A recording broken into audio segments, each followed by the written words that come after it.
In a dimly lit corner of Chicago, beneath the flickering glow of a streetlight that barely illuminated the rain-soaked sidewalk from the night before, Evelyn Parker settled on the torn cardboard boxes, trying to shield herself from the biting November cold.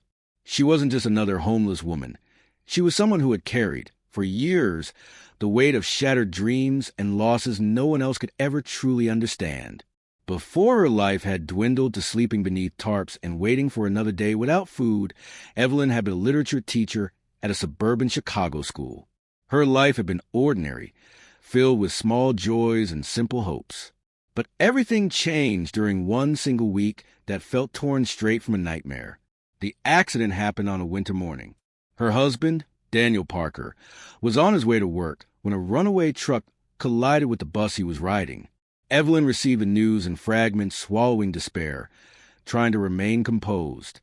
2 months later, a fire caused by an electrical short consumed their old home, and tragically, her little boy, Liam, didn't survive.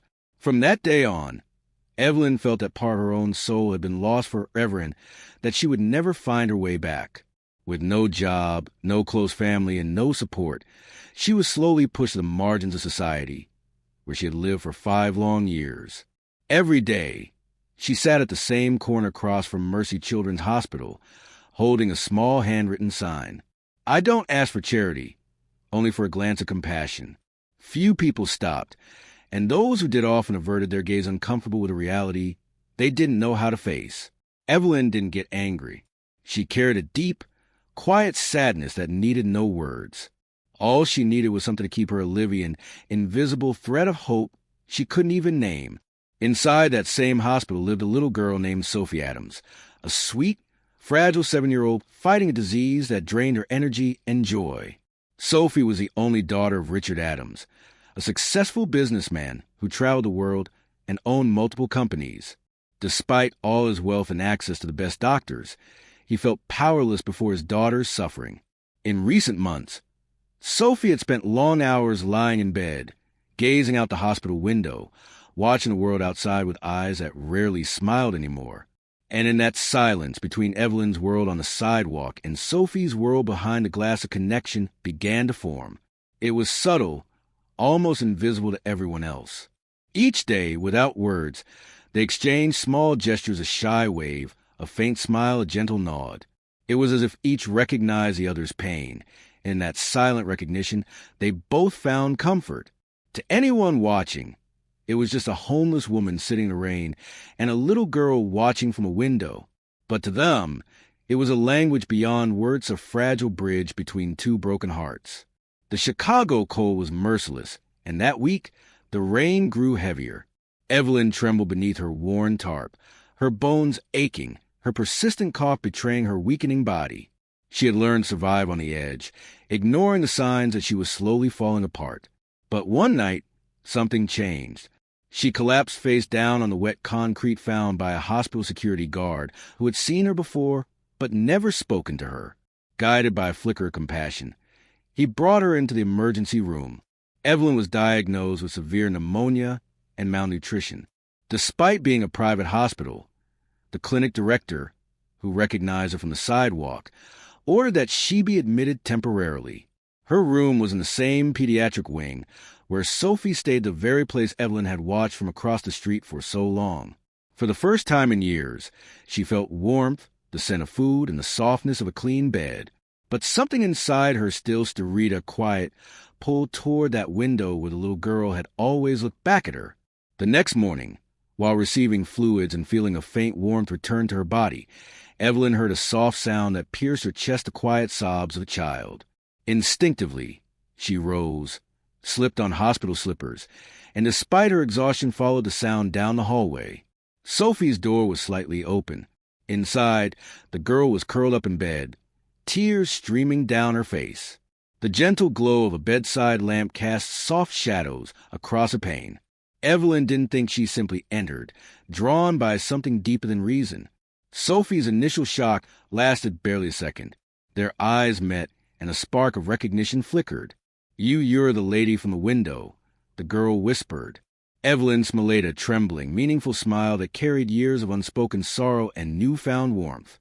Sophie reached out a hesitant arm, and Evelyn, still fragile, leaned into the embrace. In that moment, something beyond explanation happened. Two broken souls found each other, and the warmth of human touch became their shared miracle. Seconds later, Richard Adams walked in, having stepped out to collect test results. He froze, seeing his daughter in the arms of the woman he had often noticed outside, but never truly seen. "What's going on here?" he asked, not in anger, but in surprise and confusion. Sophie looked at him without fear and said, "Daddy." She hugged me like Mommy used to. Richard sat in silence, watching. For the first time, he truly saw Evelyn, the pale face, the tired eyes, the hospital blanket wrapped around her, and the peace glowing in his daughter's expression. He didn't scold or interrupt. He simply stayed, witnessing the beginning of something he couldn't have planned. Evelyn began to speak. She told her story of accident that took her husband, the fire that claimed her son, and the loneliness that followed. But she also spoke of what she had felt watching Sophie through the window aisle. That silent connection had brought back a piece of her soul she thought was gone forever. Each word carried pain, hope, and humanity. Richard listened and began to realize that the true gift in front of him wasn't just his daughter's smile, but Evelyn herself. Days later, Evelyn was discharged, still weak, but carrying a newfound sense of purpose. Richard arranged for her to stay in a recovery home connected to the hospital, ensuring she would have shelter and care. Evelyn visited Sophie every day, reading stories, singing songs, and making little jokes that brought laughter back to the girl's face. Her presence became essential. The bond between them deepened beyond understanding. Richard, once cautious, grew to admire Evelyn, recognizing the quiet power she held over his daughter's healing. One calm afternoon, he invited her for coffee at the hospital cafe, expressing gratitude and respect. "Have you ever thought about starting over?" he asked, offering her not just a question, but a chance. Tears filled Evelyn's eyes, but along with them, a spark of hope she hadn't felt in years. The days that followed were filled with small miracles. Sophie, once withdrawn, began to greet each morning with new energy, eager to see Evelyn. For her, Evelyn's presence was a spark that reignited a light long extinguished. Evelyn, in turn, discovered that even with her frail body, she could be a bridge between the harshness of the streets and the fragile innocence of a child. Her care went beyond medicinite, was tenderness, attention, and love in its purest form. Richard watched from afar, struggling to understand how someone so fragile, so forgotten, could bring such strength into their lives. He noticed the subtle shift: Sophie's laughter, her questions about stories, her growing curiosity. Every small joy felt like a victory over despair. One cold December morning, as the wind cut through the city, Evelyn took Sophie for a short walk in the hospital garden. Wrapped in blankets, they held hands, absorbing every detail: the bare trees, the gray sky, the soft promise of snow. Sophie whispered, "Did you ever have a real home?" Evelyn smiled, eyes glistening.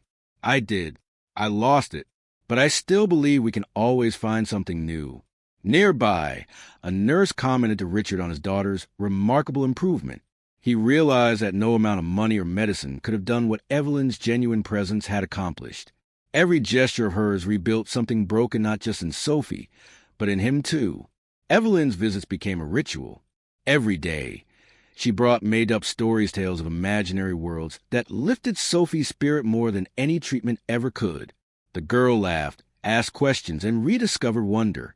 But not every day was easy. One afternoon, Sophie burst into tears during a story about a fairy who helped children find courage.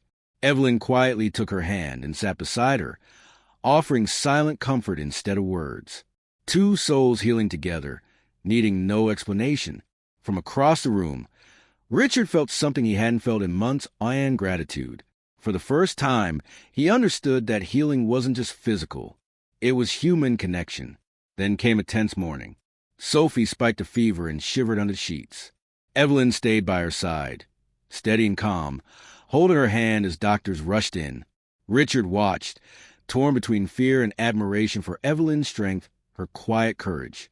When Sophie's fever finally broke, she looked up and gave Evelyn a faint smile. That small smile felt like sunlight piercing the frozen Chicago winter. Over the following weeks, Sophie's health and her joy returned. She began playing with other children, laughing again. Evelyn, still fragile, remained by her side through every moment.